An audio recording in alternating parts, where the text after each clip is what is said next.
मध्य प्रदेश में शिवराज कैबिनेट के विस्तार की खबर है, लगातार तेज होती जा रही है। ऐसे में विंध्य के बड़े ब्राह्मण नेता और पूर्व कैबिनेट मंत्री राजेंद्र शुक्ल को एक बार फिर से शिवराज कैबिनेट में शामिल करने की बात आ रही है सामने, जिसके चलते बुधवार देर रात राजेंद्र शुक्ला रीवा से भोपाल पहुंच गए। न्यूज़ वर्ल्ड से चर्चा करते हुए राजेंद्र शुक्ल ने कहा कि उन्हें कैबिनेट में शामिल करने का फैसला संगठन ने लिया और जब बड़े नेता कोई फैसला करते हैं तो उसके कई मायने होते हैं।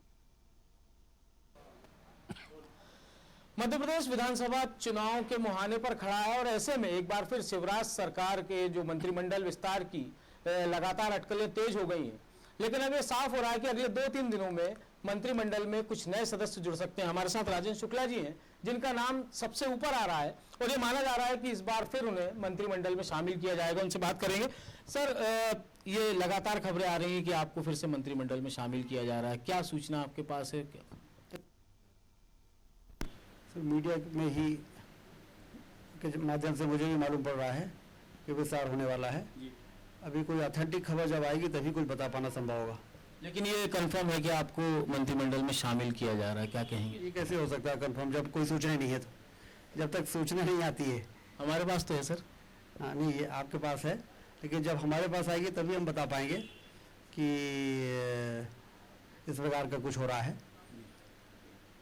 लेकिन लगातार आपके जो समर्थक हैं वो ये मांग कर रहे थे कि विंध्य का प्रतिनिधित्व होना चाहिए मंत्रिमंडल में। तो अगर मंत्रिमंडल विस्तार होता है तो फिर विंध्य को भी प्रतिनिधित्व मिलेगा, इस पर? नहीं, हमारे समर्थक नहीं मांग कर रहे थे, क्योंकि हमारे समर्थकों को ये मालूम है कि विंध्य क्षेत्र का प्रतिनिधित्व तो पहले से है। 3 मंत्री हैं और 1 विधानसभा अध्यक्ष हैं, तो इसलिए प्रतिनिधित्व विंध्य का सरकार में पहले से रहा है। और लेकिन पार्टी समय समय पर आवश्यकता अनुसार निर्णय करती है। उस निर्णय के अंतर्गत यदि कोई जिम्मेदारी किसी को दी जाती है तो पार्टी के लोग उसका स्वागत करते हैं। अभी सर, एक सवाल ये भी है कि अब चूंकि 2-3 महीने ही बचे हैं चुनाव के लिए, ऐसे में मंत्रिमंडल विस्तार होना, मंत्री जो बनेंगे कितना काम को समझ पाएंगे और कितना डिलीवर कर पाएंगे जनता को? जैसा मैंने आपसे कहा कि पार्टी जब इस प्रकार का कोई निर्णय करती है और मुख्यमंत्री जब इस प्रकार का कोई निर्णय करते हैं तो उसके बारे में उनकी क्या योजना है, वो उसके बारे में ज़्यादा वही बता पाएंगे। जी, ये भी कहा जा रहा है कि जातिगत समीकरणों को साधने के लिए ब्राह्मण चेहरा, आप बड़ा चेहरा हैं, तो इसलिए आपको लिया जा रहा है। कहाँ कहा जा रहा है?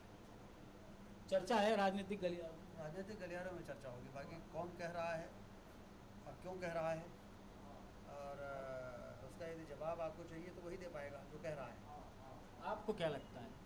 मुझे तो सब ठीक लग रहा है कि विंध्य क्षेत्र में जिस प्रकार से 2018 में 30 में से 24 सीटें भाजपा को मिली थी, विकास के कामों के दम पर, जो कभी विंध्य की जनता ने देखने के लिए जो तरसती थी विकास, उस विकास को जब अपनी आंखों से देखा तो उनको लगा कि सरकारें ऐसा भी काम कर सकती है, तो इसलिए विकास मुद्दा बन गया।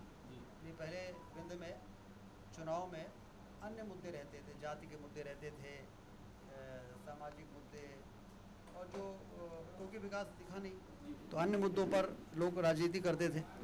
लेकिन जब विकास लोगों ने अपनी नज़रों से देखा, नहरों में बहता हुआ पानी देखा, 4 लेन की सड़कें देखी, बाईपास रिंग रोड देखा, तो उनको ये लगा कि विकास सरकार कर सकती है यदि करना चाहे तो। और भारतीय जनता पार्टी की सरकार ने काम किया, उससे प्रभावित होकर आशीर्वाद के रूप में विंध्य की जनता ने प्रतिसाद के रूप में 30 में से 24 सीटें दी। तो विकास ही मुद्दा अब विंध्य में बन गया है।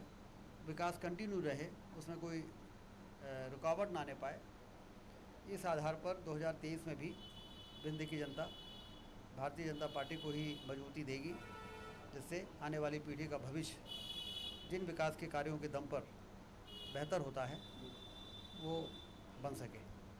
इस बार चुनौती भी होगी क्योंकि इतना अच्छा परफॉर्मेंस था विंध्य में, तो इस बार फिर ये चुनौती होगी कि फिर 24 से आगे बढ़े। नहीं, तो प्रयास रहता ही है कि भाई जब मोदी जी की सरकार, शिवराज जी की सरकार गरीबों के कल्याण के लिए, नौजवानों के लिए, महिलाओं के लिए और क्षेत्र के विकास के लिए कोई कसर नहीं छोड़ रही है, तो फिर स्वाभाविक है कि कार्यकर्ताओं के मन में रहता है कि हम इतना मेहनत कर दें कि अपने विकास के कार्यों को घर घर पहुंचा दें और अपनी पार्टी को और मजबूती दें, क्योंकि मिशन है भाजपा मोदी जी के नेतृत्व में विश्व गुरु के स्थान पर पहुंचने की कगार पर हमारा देश पहुंच चुका है। मिशन है ये, उस मिशन को पूरा करने के लिए सक्षम नेतृत्व हमको मिल चुका है।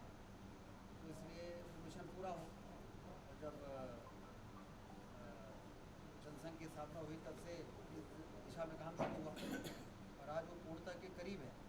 तो ऐसे समय में कोई भी कमजोरी न होने पाए, कार्यकर्ताओं को लगता है और विकास हमारी पार्टी जो कर रही है, सुशासन, उससे हौसला बढ़ता है, मनोबल बढ़ता है कि जिस उद्देश्य के लिए हम लोगों ने भारतीय जनता पार्टी की सदस्यता ली, कार्यकर्ता बने, तो हमारी सरकारें उन उद्देश्य को पूर्ति कर रही हैं। तो इसलिए हम सिर ऊँचा करके और लोगों से बात कर पाते हैं कि देखिए ये कर दिया हमारी सरकार ने, तो जनता का मानती है कि हाँ बात तो सही है, काम तो हुआ है।